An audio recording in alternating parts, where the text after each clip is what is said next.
flea and tick season. Welcome back to Matter of Opinion. We're gonna go right now to the booth cam to see exactly why I'm being rushed as I am. What's going on in the booth that I need to like jump hurdles? Oh, nice. Oh, wow. Sure, It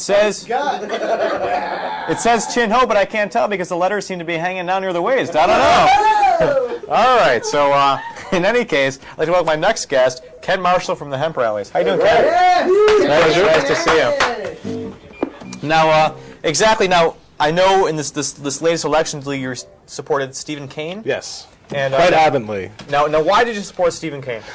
Because he's a Democrat or he's independent? I don't care. I don't care. If you don't want to send me to jail, I'll vote for you. I mean, that's really what it boils down to. Although at Bickford night like this. Yeah. No, our big issue is if someone thinks you're a criminal, don't vote for him. Mm-hmm. You know. It's absolutely. Now, when was the hemp rally?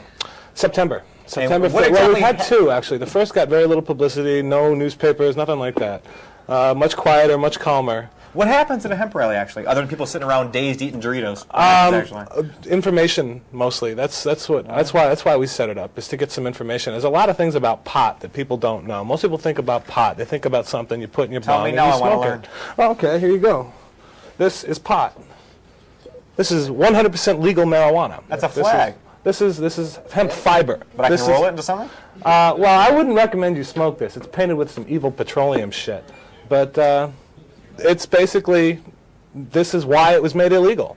There was back in the 30s, there was a brand new industry called synthetic fibers, pioneered by the DuPonts. And this competed. And the DuPonts? Yes. Oh, we've all... Ashley, who's right now being tied to a bed in North Carolina. Okay. They didn't want to compete. You know, they couldn't compete. So they made it illegal under the guise of it being the demon evil weed marijuana, which destroys your soul the first time you do it. So men like that's the Bill Clinton and Al Gore, right? Okay. Well, Bill Clinton never inhaled. Well, that's very true. He went his chin, but he never inhaled. And God bless him for it. Yeah. Now, what are some falsifications that right now are made part of your platform? Marijuana is not addictive. I'm so tired of hearing that. Not psychologically addictive, or it's not biologically addictive? Well, anything is habit forming. Psychological addiction. 10% of the population suffers from psychological.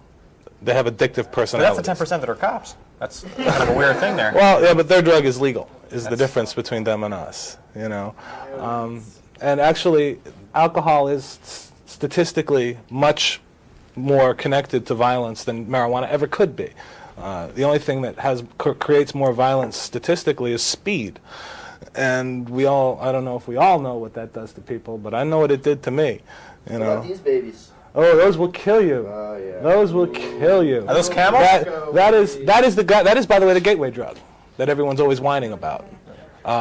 That's also something. Cigarettes, really? Oh, they're psychologically addicting. Oh no, they're physically addicting. A cigarette has terribly addicting. Well, yeah, nicotine withdrawals, and your system needs to have it. So you wear the patches. And absolutely. Eddie Van Halen wears one now. I noticed that. Yeah. You're wearing marijuana Pickers Local 219. Yes, these are my Local patches. 219? Is that some sort of a Union Elks Club thing you belong to now? No, those are the guys who go sneaking around in the fall, picking marijuana, and this is us. And it's not really, there's no organization. Organizations tend to get cut apart and killed, but there's people will know who I am.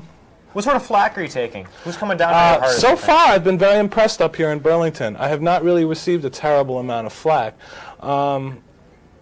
It's, I guess, so far been very civil. A few rogue cops are really the biggest problem I've had. There's been no organized problem. I did have my phone tapped during a smoke-filled evening, or just in general? Oh no! I mean, I'm harassed by individual police officers constantly. I was arrested for distributing subversive literature at the state fair, for God's sake. Well, it depends on what you were carrying in it. You want to take a call? Sure. I have a question for Ken Marshall from the Hemp Rally? Yes, I do. Go for it. All right. Ken? Yes. Yeah, my question is, you spoke of gateway drugs there, and you're talking more in reference to cigarettes. Absolutely. Wouldn't you think marijuana, however, if people are comfortable with using marijuana, wouldn't they? Now, I myself am a dedicated hemp smoker, but I see the theory of gateway drugs applying more to marijuana than to other substances, such as cigarettes. Well, I would disagree. I mean, I would too. It's time to take a bath, take a cold compress to the head, and you'll be fine. Craig, that was an intelligent question. It wasn't bad. The fact is, more people smoke cigarettes, and the fact is that it's legally subsidized by the government. So. So you don't think glaucoma's enough, that we legalize it for glaucoma, for I'd love patients that. for eye care? And I would love that, but that's not my issue. I'm a civil libertarian. I'm tired of hiding. I smoke pot recreationally. I'm not suffering from depression. I'm not suffering from epilepsy. I'm not Do you suffering think from someone can glaucoma. drive a car and smoke pot? And I be wouldn't okay with recommend that? it. I don't do it. You wouldn't I don't recommend my I friends analyze do my it. life at every red light. There you go. I move on, thinking to myself, where have I gone wrong? One last question here for Ken Marshall. Hello? He's rolling. Oh! Sorry, dude. Sorry, he paused, he inhaled, he adjusted himself, he's fine. And there's just one thing I brought here I'd like to show you all. This is Barbara's High. This is the first of our primary disposable launch vehicles. What a big missile. Ken. Yes, this is capable of traveling 2,000 feet. We use it to disseminate hemp seed in restricted areas. Oh, yeah. Caller, have you seen this missile? Yes, I like the missile, as Great. a matter of fact. Well, you go home and dream about it, but just sleep on your back. Thanks. Oh! Dogged at every turn. Now exactly, can you just kind of sum up with the... Well, if I could sum up, I'd sum up by doing something that has nothing to do with that. This is cute and it's fun, but I take my dope very seriously. And I would like to suggest, hey, if you smoke dope, come on out of the closet. You know, I mean, they're not going to arrest you just for saying, hi, I smoke dope, okay? If you can't, if you want to go one step further, do us a favor, give us a call. Our number is 864-7107. We want to put you on our mailing list, let you know what's going on before there we it goes go. on. Now, caller, I'll tell you the same thing I'm telling Ken right now. If you want to reach Ken, you reach him at Betty Ford at the end of this month. He'll be running the pottery group there. Listen, buddy, I want to ask Ken a question. Yes, quickly. Okay, hello. I was wondering about, Oh, no. You eat some Oreo cookies, gather your thoughts, and get back to us. Here we go. Listen, All right, because Oreo cookies are the #1 way to seal your mouth after a big hemp rally. Anyway, listen, thanks for the flag, Ken. I hope you feel better when you come back and see us again once Stephen Kane is...